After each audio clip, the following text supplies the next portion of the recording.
to license the...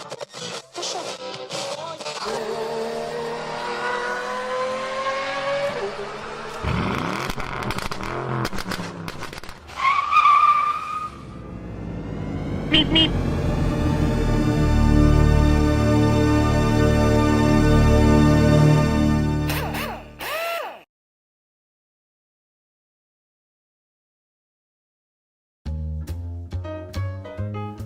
Hi everybody, and a warm welcome back to Maple Leaf Matchbox Makeovers. I'm Andrew, and on the bench today is a 1 to 60 scale Matchbox Soopa Coopa.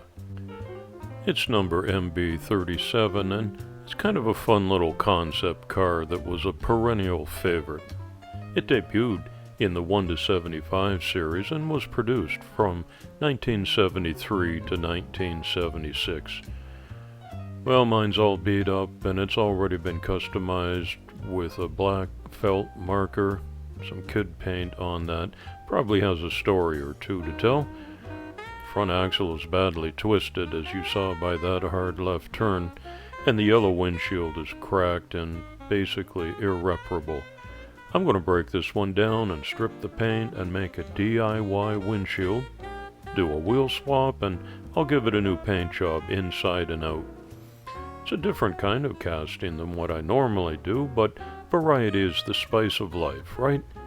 So pour yourself a hot cup of coffee and settle in for the next few minutes, and let's get to it. If you enjoy this type of video and you're having fun watching this particular one, why not give it a thumbs up and become a subscriber to my channel by hitting the subscription button in the bottom right corner of your screen. It's all for free, costs you nothing, and hit the notification bell so you don't miss any of the new content that I upload. Generally I try to do one a week, and I produce them on a Saturday morning here in my Swiss time zone. And you can look at the whole back catalog of videos that I've already got on my page. It's just a year old now, and thankful for each and every one of you who support my work and projects, and all the subscribers, new and old, that have found this as a regular place to visit.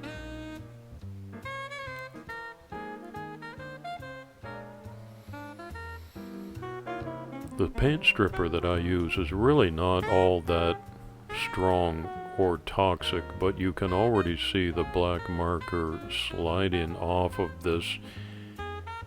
It was really only about an hour in the little plastic closed container before I took a toothbrush and some warm water to it, and that Matchbox paint just slid off there. But it's 50 years old.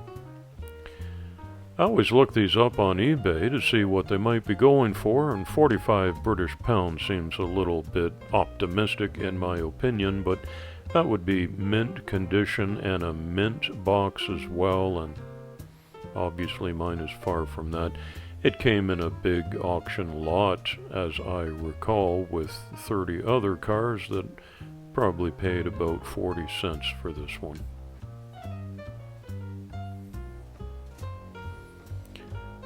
My YouTube channel is all about these restorations and fixing up some old cars, some classics, some concept cars like this, and I give them away as gifts for kids, so I don't spend a whole lot of money on wheels or extra things, and if I can make a part that I need by myself, I'm going to do that.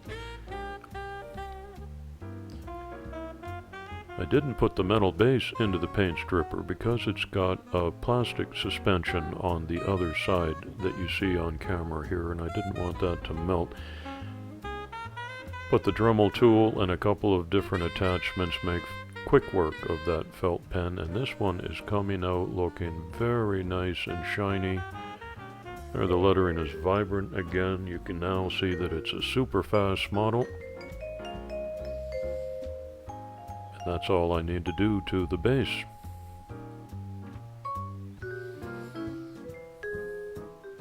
Degreasing is the last step before the paint booth, and here I'm going to use some Tamiya Clear Blue.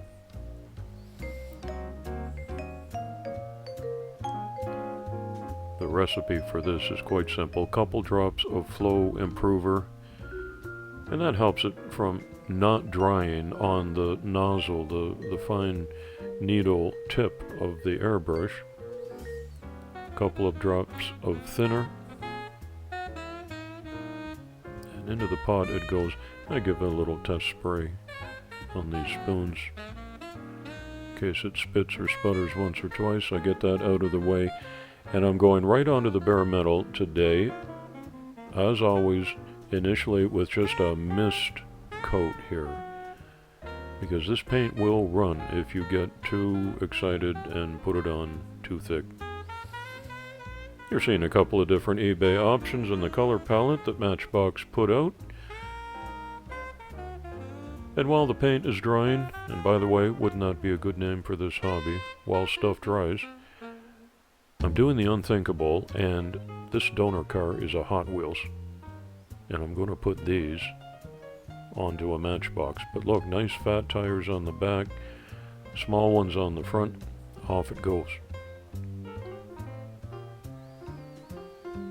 A tip from my friend Juan and his excellent YouTube channel called Matchbox Resurrection. Juan always saves the metal filings that come out. In fact, there's a name for this. They're called swall.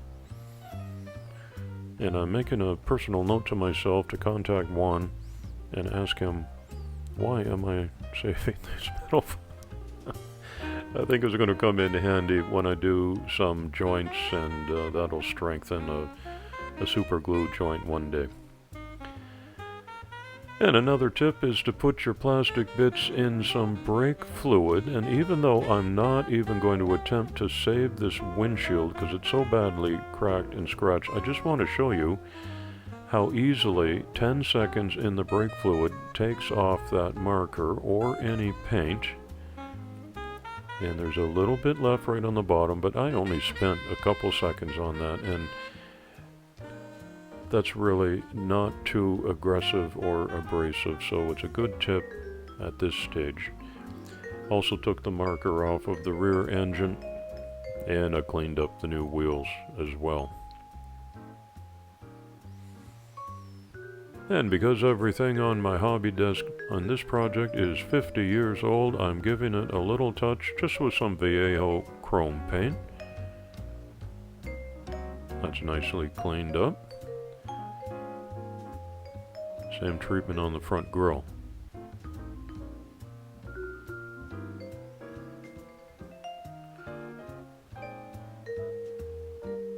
I like to add some Citadel black wash. This is called Nuln Oil, and it naturally finds its way into these recesses and crevices and just adds a nice depth to all of these pieces. A little more realistic in my opinion. As you can see, the windshield is split right down the middle, and there's no way to repair that without it showing. But in this case, it's a very simple process. I make a paper template that matches the windshield, and this is a 0.5 millimeter piece of clear plastic. Tape on the template and trace it out. Very easy to cut with a pair of kitchen scissors, and I fold the two sides, and we've got a nice clear windshield now. I really didn't like the vibrant yellow plastic interior, so I've softened it with some baby blue spray. And it has been my practice to flip these interiors over and paint the bottom in a flat black. That'll clear in a matte finish, and that way when you hold the model upside down and can see through the wheel wells, like right now, you don't see a yellow interior or now baby blue. You see nothing. It's just black. The engine is just held in place between the base and the body, and you can see that the back screw will find a post right there, and when I tighten these up, it'll just lock it down nicely into place.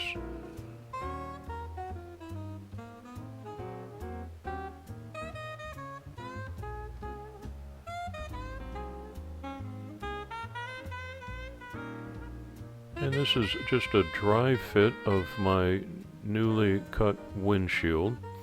I want to make sure it's the right size and shape, and I adjust that a bit, and it's just fine. So I take that back out, and off camera I use my Bondic resin pen just to seal that down so it's not going anywhere. Look at the wheels, they're just a perfect match for the color with the Tamiya clear blue paint. I like the match of the light colored interior a little bit better, and that's an infinite improvement on the windshield that I made. Nice and shiny on the bottom. You know what, for a gift to the Goodwill store and a kid's toy, I think it came out just great. I'm very pleased with that, and it's a super roller. Here it is, scuffed up, cracked, messed up, kid paint. Axles are shot, and it is brand new looking now. And that's not a true restoration because I changed the interior, I made a windshield, I did a wheel swap, but you know what, I'd be happy to have that in a little gift box, wouldn't you? I think it'll make a fine toy for somebody. And here's the blister pack that it'll go back to the Goodwill store in, just like all my restorations. You know, I hope to raise up a whole new generation of carpet racers, like we were when we were boys. And that'd be a good one to start out with. It's kid-friendly. Thanks for visiting today. I hope you enjoyed this and that you'll come back again and often. It's coffee time.